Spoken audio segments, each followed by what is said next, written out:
Hey guys, and welcome back to my channel. I wanted to quickly just sit down and do a 2020 recap. I'm sure we will all admit that 2020 was a year and a half. It felt like one giant long month with so many things happening, sometimes all at the same time, sometimes you just get hit in all different directions, and it was just a hell of a ride. Even in the midst of all of the craziness, I think it wouldn't be fair if we didn't admit that some good things happened too in that year. I took a small moment and I looked back on 2020 and what happened, how we got through it. I mean, we were at home majority of the time. Who's texting me? The government telling me I need to stay home and stuff. I am home, I can assure you. I just took a moment to look back at the year because sometimes I feel like we get stuck in this vicious cycle of complaining about what didn't happen and we forget about what actually happened. The stuff that, you know, made the year lighter, the stuff that made the year bearable, the stuff that kept us going when times were really, really tough. That's what I wanted to focus my attention on, and that's where I always say I draw my energy. I honestly live on positive vibes. I cannot stand all the Debbie Downers and all the negative stuff. I must say I'm quite grateful. There's a lot of things that happened in 2020 and a lot of things that didn't happen, but I'm not gonna pay too much attention to what didn't happen. So we had a baby. We had little Miss Molly Basil. She came hot and fast.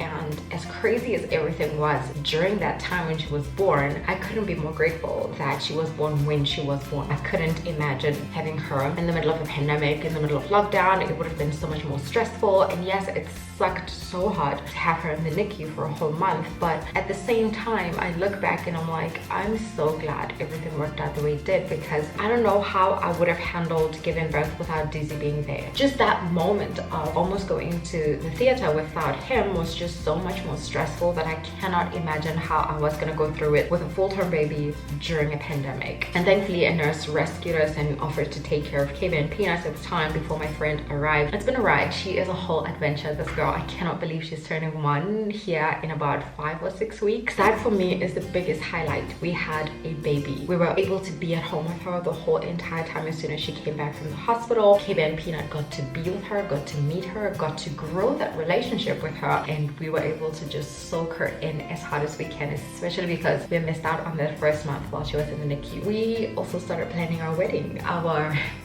white dress wedding. I hate the fact that, you know, sometimes when you don't have that white dress wedding, people still look at you like you're not married yet. We've decided, again, during 2020, to go ahead and start planning our white dress wedding, and I'm calling it a white dress wedding because I will be wearing a somewhat white dress. The wedding for us as Black people essentially is the traditional part of it, which is already done almost 2 years ago. We've got a wedding planner. I'm actually sharing this whole entire journey over on my main channel, but it is on the paid membership section just because I don't want to put it on blast and, like, you know, have everyone have access to that, because people have their own opinions, and at this point I really don't want people giving me opinions that are just gonna stress me out. So I want to make that content exclusive, and so I'm doing it on a paid content or on a paid platform, and I'm very excited. It's a very stressful process, I'm not gonna lie, especially because the pandemic is still going on. We are currently on the second wave of the pandemic here in South Africa, and it is so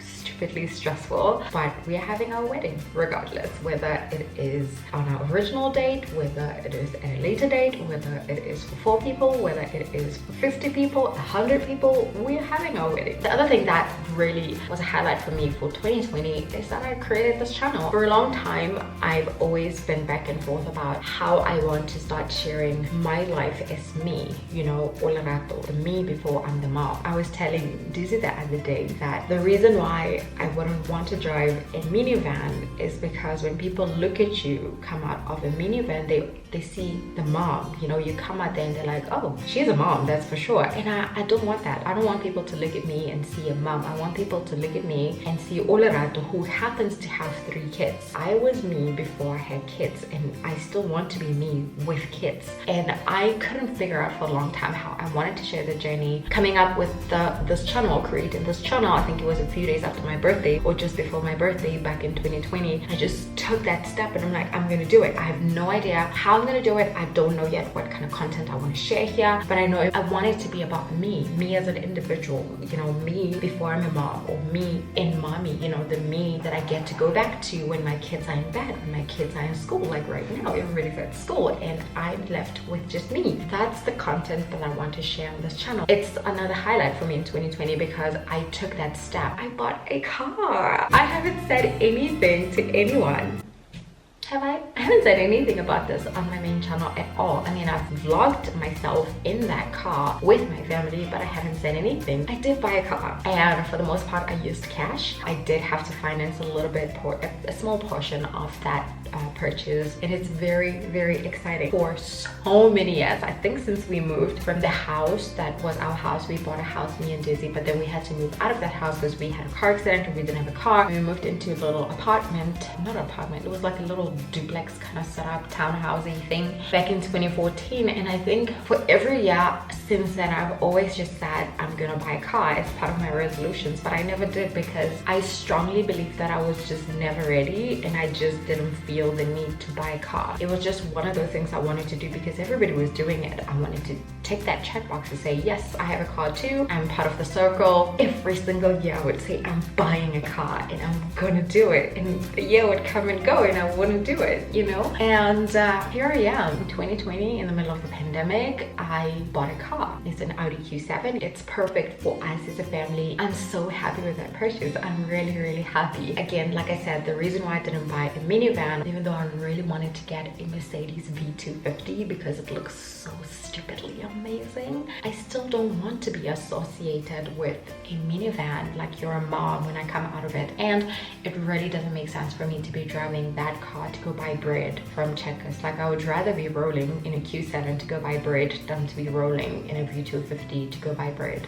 That's just me. That's just how my brain works anyway. The point I'm making here is the Audi Q7 is a 7-seater. It fits all of us comfortably and we still get to have 2 extra seats. For right now, that's what I wanted to share as part of my 2020 highlight. I hope you guys enjoyed watching this random little catch up. 2020 was a ride. Let me know how it worked out for you. Did anything amazing happen? I'm sorry if anything bad happened. I'm grateful that we never had to go through any financial difficulties. I know there are families and people who struggled really hard during that time, and some are still struggling to this day because not much has changed, to be honest. It's just a new year, but everything else is still pretty much the same, if not worse. I'm sorry if the year has been really rough for you, this year being 2021, and I'm sorry if 2020 was even harder. Let me know in the comment section, what was your highlight for 2020 and what are you looking forward to during this year of 2021? I would really love to know. I hope you enjoyed watching. Thumbs it up, and yes, there will be content every single week, I promise you, from this day going forward.